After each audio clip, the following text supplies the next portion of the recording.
میرے گھر کے اندر بچیاں ہیں، کمانے والا کوئی موجود نہیں ہے، شوہر کا انتقال ہو چکا ہے، اس لیے میں ایسا کر رہی ہوں۔ ان کو بہت رحم اور ترس آیا۔ انہوں نے کہا آپ کو ہفتے میں کتنا گوشت چاہیے؟ تو انہوں نے کہا تقریباً ہفتے میں مجھے 1 کلو گوشت میرے لیے کافی ہے۔ انہوں نے قصاب سے کہا کہ ہر ہفتے انہیں 2 کلو گوشت دو اور ہر مہینے انہیں 8 کلو گوشت دو اور پورے سال کا حساب کرو کتنا بنتا ہے۔ پورا حساب کر کے 1 سال کے گوشت کی رقم انہوں نے دے دی۔ جب دی تو بوڑھی اماں بڑی خوش ہو گئی، جھولیاں پھیلا کر دعائیں کرنے لگی کہ اللہ تعالیٰ آپ کی تمام خواہشات کو پورا کرے، بیماریوں سے شفا کرے۔ انہوں نے کہا میری ایک بیماری ہے، خاص طور پہ دعا کرو اللہ مجھے شفا دے۔ وہ بوڑھی اماں آسمان کی طرف نگاہ ڈال کے دعا کرنے لگی کہ اے اللہ، اس نے ہماری ضرورت کو پورا کیا، حاجت کو پورا کیا، مولا کریم تو اس کی بیماری کو دور فرما دے۔ یہ کہتے ہیں اچانک مجھے اپنے قلب کی اصلاح محسوس ہونے لگی اور مجھے ایسا لگا کہ جیسے میری طبیعت درستگی کی طرف جا رہی ہو۔ میں گھر لوٹا تو بیٹی نے پوچھا ابا جان مسکرا رہے ہو، بہت خوش نظر آ رہے ہو۔ کہا بیٹی آج مجھے تکلیف میں بڑا افاقہ ہے، مجھے امید ہے اللہ مجھے صحت دے دے گا۔ جب یہ وقت مقررہ پر واپس جب وہاں پہنچے، جو دن ان کے آپریشن کے لیے طے تھا، جب دوبارہ ان کے ٹیسٹ کیے گئے تو یہ حیرت انگیز رپورٹ سامنے آئی کہ بیماری بالکل ختم ہو چکی ہے۔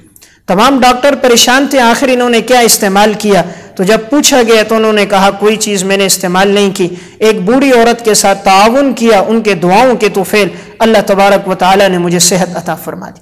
اس لیے میں نے ایک گزارش عرض کی، نمبر 9 سخاوت کی، نمبر 10 صلہ رحمی کا اہتمام کیا جائے۔ اس ماہ مبارک میں اگر ناچاکی ہو گئی ہو اور عزیز و اقارب میں کسی سے قطع تعلقی ہو گئی ہو تو اللہ کی رضا کے لیے ہم اسے معاف کریں۔ آج ہمارے معاشرے میں یہ گناہ بھی بڑھتا جا رہا ہے، معمولی باتوں میں رنجشیں ہو جاتی ہیں، بھائی بھائی سے ناراض ہے، بھائی بہن سے ناراض ہے، عزیز و اقارب کا ایک دوسرے کے گھر آنا جانا نہیں ہے، بعض نادان تو اپنے والدین سے بھی ناراض ہوتے ہیں۔ تو کوشش کریں جو ماضی میں ہوا اللہ کے سامنے ندامت کے آنسو بہائیں اور صلہ رحمی کو قائم رکھیں۔ حدیث میں آتا ہے نبی اکرم صلی اللہ علیہ وسلم نے فرمایا من احب ان یبسط له فی رزقه وینسأ له فی اثره فلیصل رحمه، جو چاہے کہ اللہ تعالیٰ اس کے رزق میں کشادگی لائے اسے چاہیے کہ صلہ رحمی کو قائم رکھے۔ اس لیے صلہ رحمی کو جتنا قائم رکھیں گے اللہ رزق میں برکت اور اللہ تبارک و تعالیٰ اولاد میں برکت دیں گے۔ صلہ رحمی اللہ کے ہاں بہت بڑا عمل ہے، قطع تعلقی سے انسان اپنے آپ کو بچائے۔ حدیث میں آتا ہے نبی اکرم صلی اللہ علیہ وسلم نے فرمایا لا يدخل الجنت قاطع، قطع تعلقی کرنے والا جنت میں داخل نہیں ہوگا۔ سنن ابی داؤد کی روایت ہے رسول اللہ صلی اللہ علیہ وسلم نے فرمایا الا انبئکم، کیا میں تمہیں ایسا عمل نہ بتاؤں جو نفلی نماز سے، روزے سے، صدقے سے افضل عمل ہے؟ صحابہ اکرام نے فرمایا کیوں نہیں یا رسول اللہ، ضرور بتائیے۔ آپ صلی اللہ علیہ وسلم نے فرمایا کہ صلہ رحمی قائم کر دینا یہ نفلی عمل روزے سے، زکوٰۃ سے افضل عمل ہے، اور انسان جو قطع تعلقی کرتا ہے یہ اس کے دین کو مونڈ دیتا ہے، جس طرح استرے سے بال مونڈ جاتے ہیں اس طرح انسان کا دین ختم ہو جاتا ہے۔ تو قطع تعلقی سے اجتناب کیا جائے۔ نمبر 11 اس ماہ مبارک میں صبر کا اہتمام ہو۔ جس کسی سے تکلیف پہنچ جائے انسان اللہ کی رضا کے لیے معاف کر دے، کوئی گالی دے، کوئی برا بلا کہے، اس سے کہہ دے کہ میرا روزہ ہے اور اسے جواب نہ دے۔ اللہ تعالیٰ کو صبر کرنے والے لوگ بہت پسند ہیں۔ انما یوفی الصابرون اجرہم بغیر حساب، اللہ صبر پر وہ اجر دیتا ہے جو اللہ اس کے علاوہ پر انسان کو اجر نہیں دیتا۔ ہر عمل کے لیے جو اجر ہے اس کی ایک انتہا ہے، لیکن صبر پر جو اللہ اجر دے رہا ہے اس کی کوئی انتہا نہیں ہے۔ اس لیے غم آئے تب بھی صبر، تکلیفیں، مصیبتیں، پریشانیوں میں بھی صبر ہو۔ حضرت حمنہ بنت جہش رضی اللہ تعالی عنہ کا واقعہ امام ابن ہشام رحمۃ اللہ علیہ نے سیرت ابن ہشام میں، حافظ ابن کثیر نے السیرۃ النبویہ میں نقل کیا کہ غزوہ احد کے موقع پر انہیں خبر پہنچی، سب سے پہلے ان کے خالو کی شہادت ہو گئی، انہوں نے انا للہ و انا الیہ راجعون پڑھا۔ پھر انہیں خبر آئی کہ ان کے بھائی عبداللہ بن جہش کی شہادت ہو گئی، انہوں نے انا للہ و انا الیہ راجعون پڑھا۔ پھر انہیں خبر آئی کہ ان کے خاوند مصعب ابن عمیر کی شہادت ہوئی، پھر انہوں نے انا للہ و انا الیہ راجعون پڑھا، اور ایک آواز نکل گئی۔ آپ صلی اللہ علیہ وسلم نے فرمایا یہ خاتون برداشت کرتی رہی، لیکن یہاں تک کہ جب اس کے خاوند کی شہادت ہو گئی تو برداشت نہ ہوا اور زبان سے ایک چیخ نکل گئی۔ تو دیکھیے کتنا صبر تھا،